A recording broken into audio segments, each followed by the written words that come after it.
So there's a new and scary Daemons codex out, and it's pretty easy for other Chaos factions to rustle up a bit of warpspawn goodness. Let's talk about how to effectively ally Chaos Daemons in Warhammer 40k.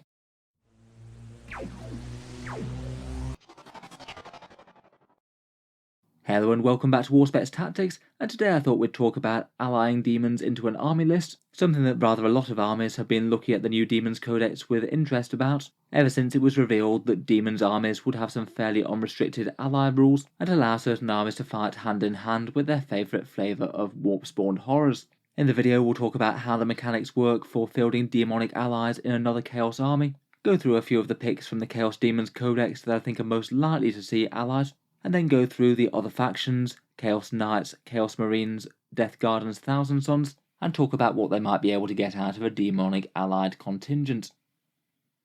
So how does this all work then? In Warhammer 40k at the moment, usually allies break certain army-wide rules. Say for example Death Guard have their Contagions of Nurgle, a nice -1 toughness debuff when you get close, but they only get that if you aren't bringing any other chaotic allies into the mix. It's the same for the Chaos Space Marine Let the Galaxy Burn or the Chaos Knight Dread abilities, and also very importantly in Nephilim for the faction-specific secondary objectives, particularly as the core ones from the main book tend to be at least rather limited. The demons though have a special rule to allow you to get round these disadvantages, named the Demonic Allies and Demonics Pact sections of the Codex.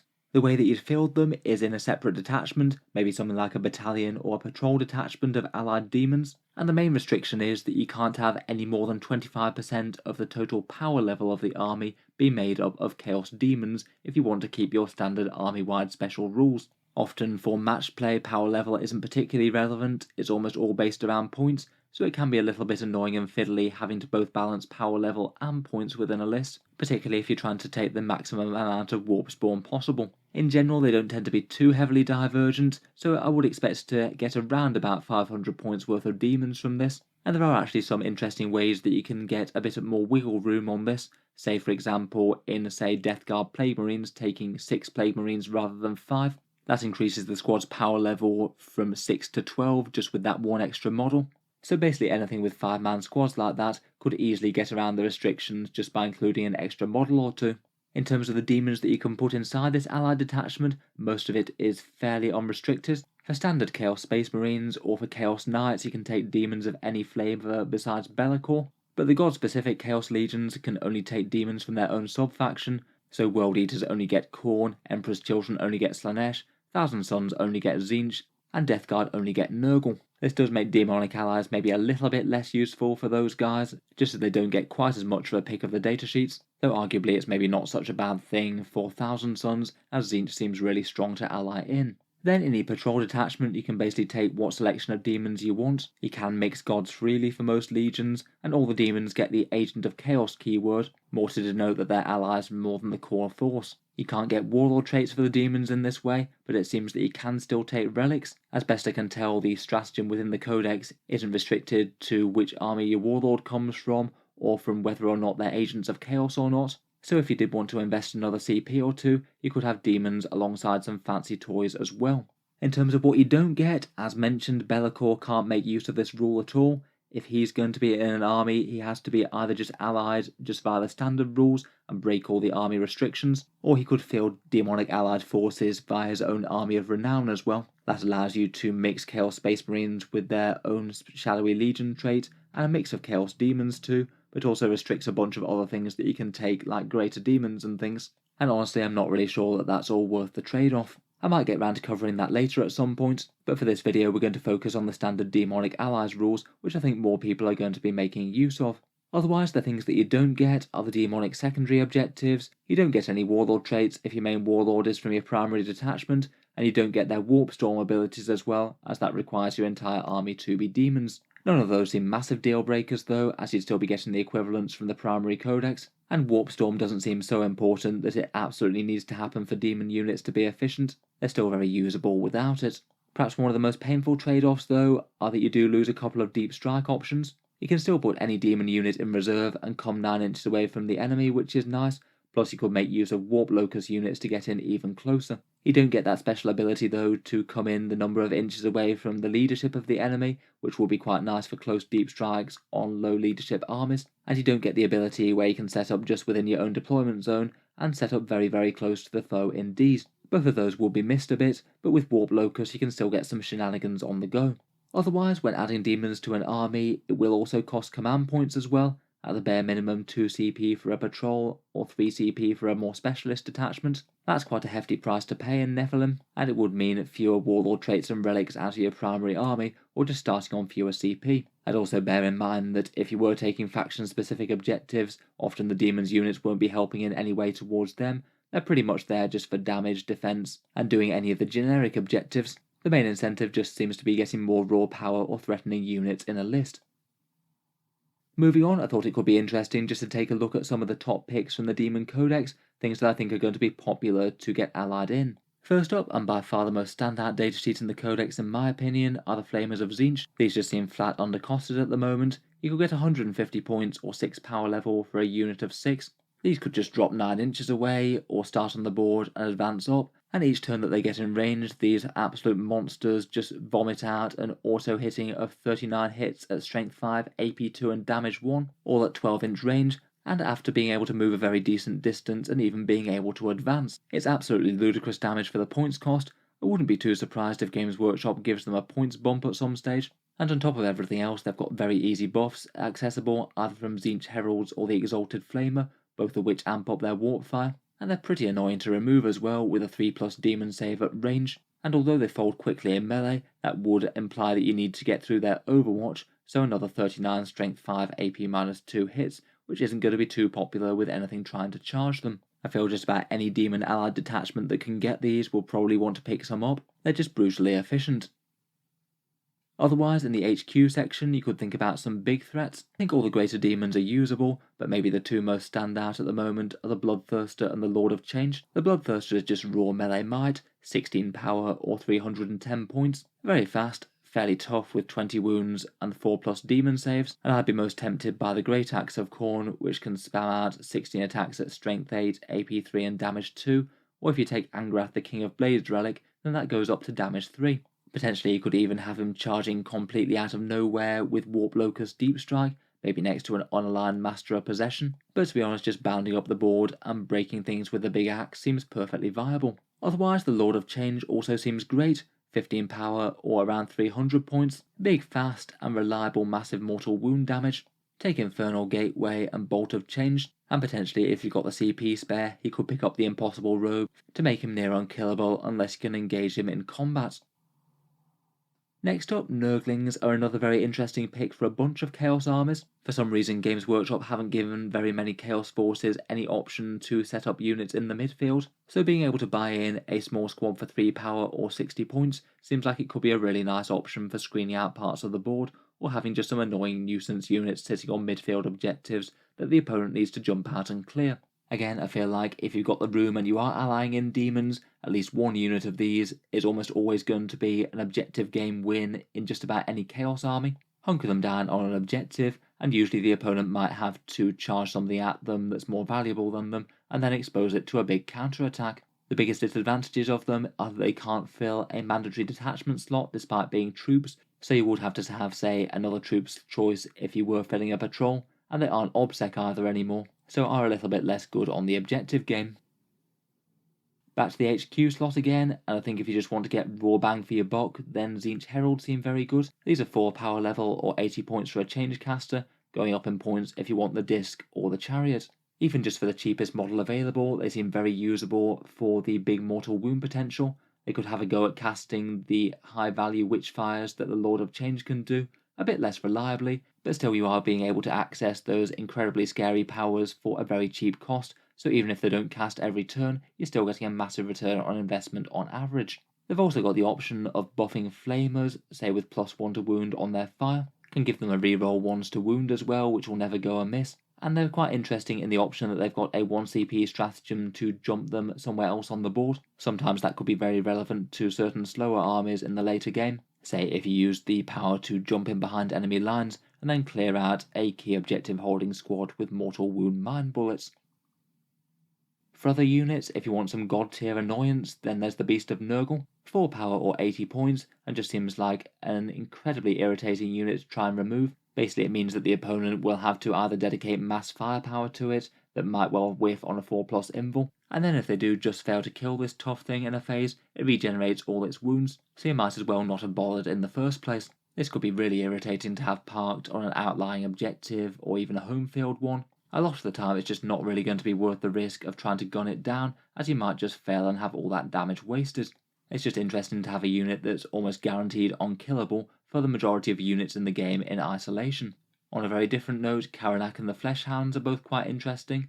They are fast corn melee units that can chew up enemies quite well, but perhaps they could be particularly interesting for any armies that want more psychic defense, as they could allow you to use that corn stratagem to deny psychic powers, and if they're close they could also do that on a 3+. Pretty big to have such a reliable chance of turning off a key power.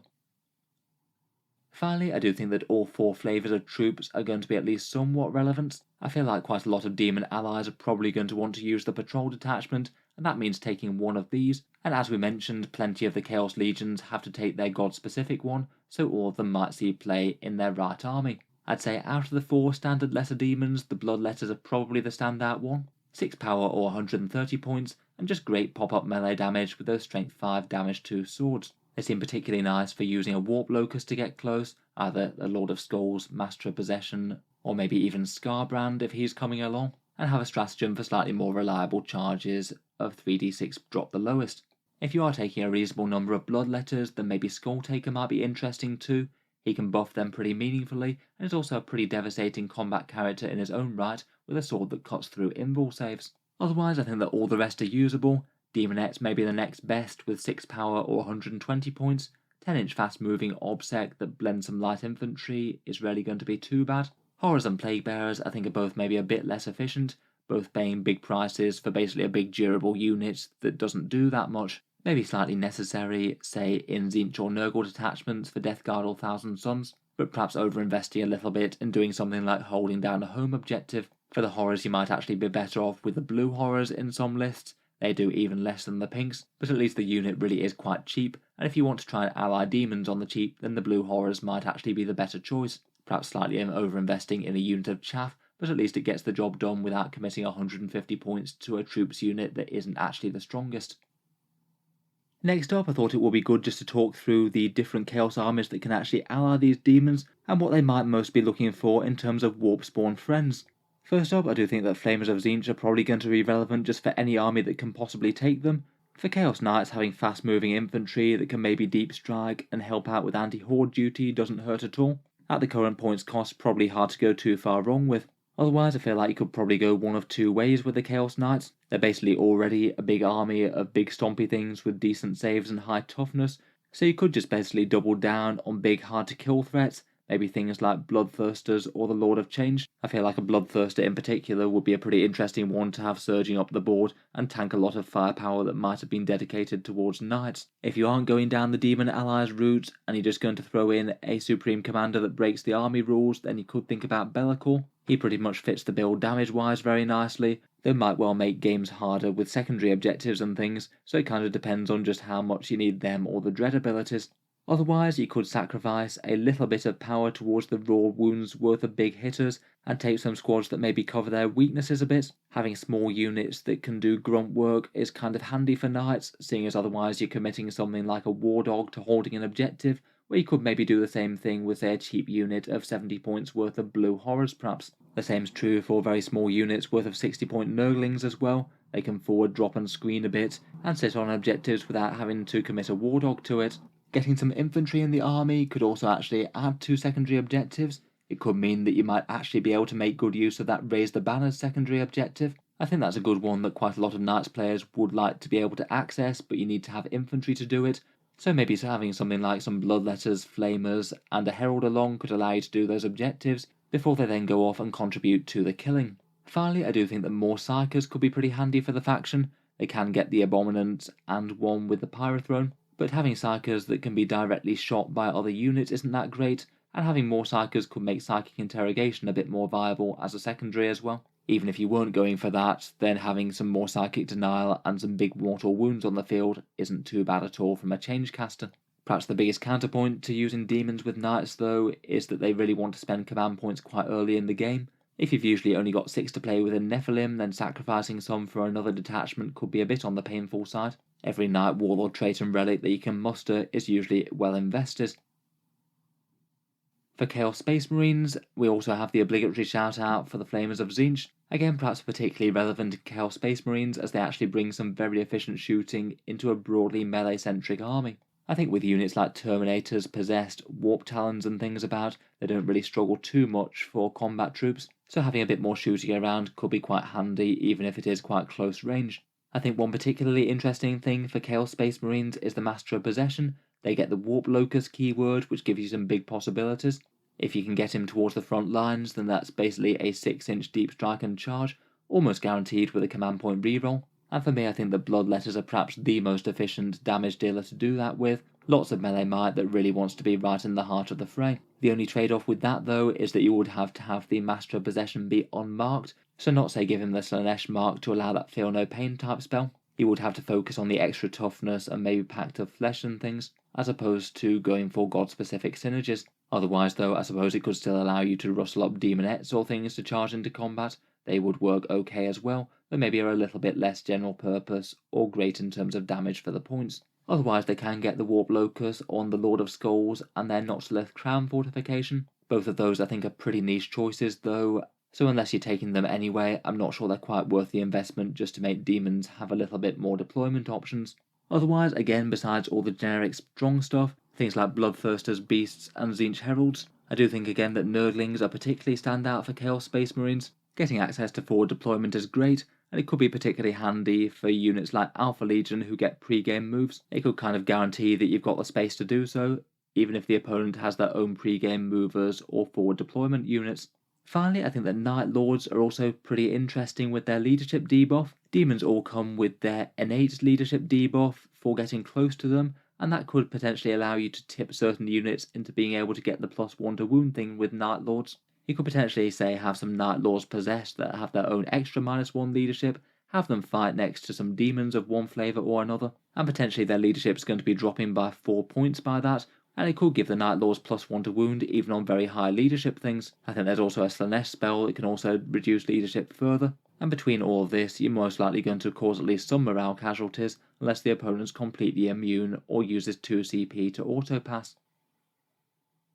For Death Guard they are locked to just the Nurgle units, maybe not the single greatest thing from the Demons Codex, as I feel like the Nurgle demons haven't had quite as much love as the other deities. At least on paper though, it's pretty interesting with their contagions of Nurgle. It means that a lot of units might be getting -1 toughness, and the demons might be able to hit those with profiles that were never really written to be able to hit -1 toughness things. If you really wanted to make enemy defensive profiles very bad indeed, you can potentially get -2 toughness out of the army as well, as one of the Death Guard's psychic powers, the Shriveling Pox, gives you another -1 toughness. I believe that those do stack, so you could effectively have some enemy knights reduced to toughness 6, which is going to make them easier to bring down. Otherwise, as normal, Nurglings are great. Death Guard are fairly slow, so having units up front is amazing. You can potentially add things to them, just massive raw durability of the army. Say have Mortarion, a bunch of Plague Burst Crawlers, and then add in things like a Great Unclean One and maybe some Soul Grinders. That would have the opponent just be met with a whole load of ridiculously durable things that they're going to struggle to even kill one of, even if they focus fire. Soul Grinders at least have some fairly general purpose damage and toughness 9, and you could maybe fill the Great Unclean One with that Corruption Relic. That one does actually make him into somewhat of an okay melee threat. You could maybe try and find room for a Beast of Nurgle as well, another annoyance unit that could make certain objectives quite safe, and could also mess with enemy combats as well, preventing fallback. Plague Bearers might be necessary to fill patrols, but they feel like a bit of a tax really. They just seem weaker than the Plague Marines for a similar cost. And as well as that, with the other psychic powers, Nurgle demons do have a cancel Obsec power as well. That feels that that could be pretty useful, at least on paper, when combined with the Obsec Terminators or Plague Marines, both units that can just slog up to the objectives and not die. And if the opponent has Obsec troops on there as well, then that could allow you to take the objective rather than the other way round. Finally, we get onto the Thousand Sons, and yes, obligatory mention for Flamers again. fast and efficient damage dealers in an otherwise fairly slow army besides their deep strike tricks, and quite nice to have a unit that can function pretty well independently and not need to have multiple layers of psychic buffs to make it efficient. You could be getting an absolute torrent of warp fire on the go between Flamers of Tzeentch and rubrics with warp flamers, which are a lot more efficient now. Besides that, you could add to yet more mortal wound spam with the two great Witchfires, Bolt of Change and Infernal Gateway, either on a Lord of Change for reliable casting, or for a cheap and cheerful Herald for gambling on getting them cast, but also being very cheap. And both of those can use stratagems to teleport around the board as well, adding to the teleport tricks that you can pull off with things like the Umbralithic Crystal and the Cult of Duplicity. Otherwise, Screamers just don't seem quite as efficient as Flamers, so probably aren't going to make the cut, but they do seem interesting for Thousand Suns at least on paper. They are ridiculously fast moving melee units, and again in an army with such low movement characteristics, they do seem like a pretty tempting pickup. Otherwise though, I'm not really sure there's that much point in adding horrors to the mix. They might well be necessary for filling out patrols, but beyond that they're just not really doing much that the Thousand Suns don't already do. They've already got very durable units for holding objectives, and if you just want cheap chaff, then cultists are cheaper than blues. Still though, maybe a cheap unit of blues to hold down a patrol and keep the command points cost down might not be the worst. So overall, putting it together, here's just one idea for a potential allied patrol for a generic faction, something where you can take multiple deities. Perhaps for an HQ choice, I'd be thinking most about either the Bloodthirster or maybe a cheap Changecaster. You could upgrade the Changecaster to a disc or a chariot if desired. Then likely to fill out troops choices, maybe Bloodletters as damage dealers, Blue Horrors just as cheap ones, or potentially Demonettes if you think that you're most missing some fast moving objectives secured. I'd probably just take the one unit of standard troops and then add Nurglings or not, depending on whether or not you think that you need them in the army, and ideally back the whole thing up with a couple of units of Flamers of Tzeentch, anywhere between 3 and 6 models, depending on what points and power level allowance allows. I think in most armies you wouldn't be able to take literally all of these, particularly if you're taking the Bloodthirster. It would be a bit of a trade-off depending on how much power level that you have, but I feel that in general some combination of this lot isn't going to serve you too far wrong for the vast majority of Chaos Knights or unaligned Chaos Space Marine armies where you can take multiple gods. So anyway, let me know what you think then. I'll be interested to hear if you're thinking about using demon allies to back up your army, and if so, what exact formation or patrol you're going to be taking. I look forward to hearing some other takes down in the comments below. If you've enjoyed the video, feel free to subscribe to Auspex Tactics, where we'll certainly keep the regular 40k videos coming. I do tend to post new things just about every day. Finally, if you have been enjoying all the videos on the channel, I would just like to mention that Auspex Tactics does have a Patreon page as well, and you can find that down in the video description if you're interested. Channel patrons do get a fair few advantages, seeing certain videos early, regular votes to see what sort of things happen next on the channel, and automatic entry into the regular prize giveaways with a chance to win some big model kits each month. If any of that sounds good to you or you'd just like to help support, the link is down in the video description. In any case, an absolutely massive thank you for listening, and I'll hope to see you guys next time.